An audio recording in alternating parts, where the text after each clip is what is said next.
Commune de la région. Prévoir les parapluies.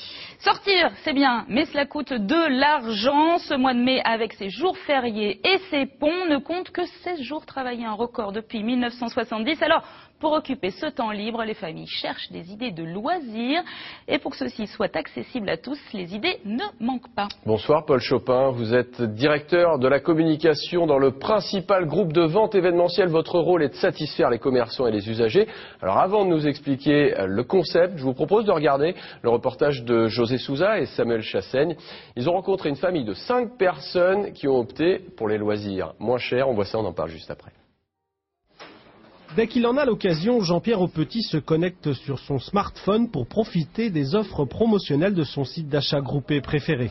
Que ce soit pour les loisirs de la famille, les restaurants ou les hôtels. L'avantage de l'application, c'est que on a différents onglets, soit par rapport à un onglet proximité, soit par rapport à différents voyages ou différents deals. Et effectivement, périodiquement, je regarde s'il y a des choses qui peuvent être intéressantes pour l'un des membres de la famille. Avec une économie de 10 € par personne sur le tarif initial, c'est pour une séance de karting en famille que Jean-Pierre a opté. Des achats sous forme de surprise la plupart du temps, mais parfois suggérés. Je lui ai des fois réclamé des petites choses comme ça. Et c'est vrai qu'il, le plus souvent, il dit oui. Mais il faut quand même un petit peu attendre avant. Attendre la bonne opportunité. Ouais.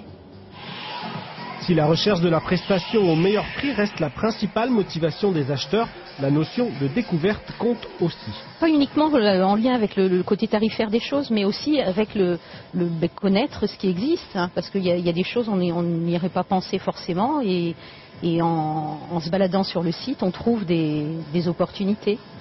Le partenaire commercial cherche lui avant tout à se faire connaître en profitant de la renommée que lui offre le site. Je souhaite que ça reste ponctuel parce que c'est quand même financièrement un gros effort aussi. Donc ça permet d'animer ponctuellement la fréquentation de notre site. À l'arrivée qu'elle a la marge de Groupon, pour ne pas le nommer, apparemment tout est dans la négociation. Alors Paul Chopin, on vient de le voir, la marge de votre société est d'environ 50%.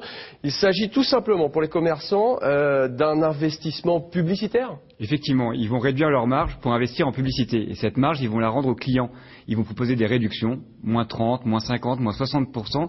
Cette réduction va bénéficier aux clients qui vont être attirés par cette forte promotion et vont vous dire, plutôt que d'aller dans tel ou tel endroit, je vais choisir celui où il y a un prix plus intéressant. Comme le disait le partenaire, c'est ponctuel. Ça permet d'animer, ça permet de communiquer, ça permet de se faire connaître et de faire venir des clients dans son établissement. Alors, votre société est née il y a 5 ans. Le premier objectif, c'était de promouvoir les commerces locaux, donc ici les commerces du Limousin. Vous êtes d'ailleurs originaire de la région. Est-ce qu'aujourd'hui c'est toujours le cas? Vous êtes toujours axé sur le Limousin? Bien sûr, les offres locales sont très importantes, c'est notre cœur du métier. Les restaurateurs, les centres de beauté, de soins, les parcs d'attractions, les zoos, donc ça c'est vraiment notre métier. Aujourd'hui on a ajouté d'autres activités, des produits, des voyages, des hôtels, mais aussi des offres de spectacles, de concerts. Donc on a une gamme très large d'offres à proposer à prix réduit. Vous avez plus de 300 partenaires rien que dans la région. Qu'est-ce qui les motive pour venir vers vous, et est-ce que vous pouvez encore vous diversifier?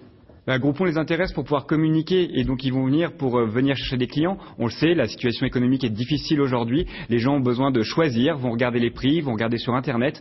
Donc nous, on va les aider à communiquer sur le web. C'est pas facile quand on est restaurateur, c'est pas facile quand on a un salon de coiffure de communiquer sur Internet. Nous, on va les aider et on va aller chercher cette clientèle locale qui va revenir dans l'établissement et pour nous, c'est très important. Une offre ciblée pour les clients? Oui, je suis intéressé par le karting, on va me proposer d'autres sorties karting? Normalement, si vous achetez du karting, on va sans doute vous proposer d'autres offres sensations, du pilotage, du parachutisme. Après, on va pouvoir proposer à des femmes plutôt des massages. Voilà, on va essayer de s'adapter à la clientèle parce que l'intérêt, c'est d'apporter une clientèle ciblée.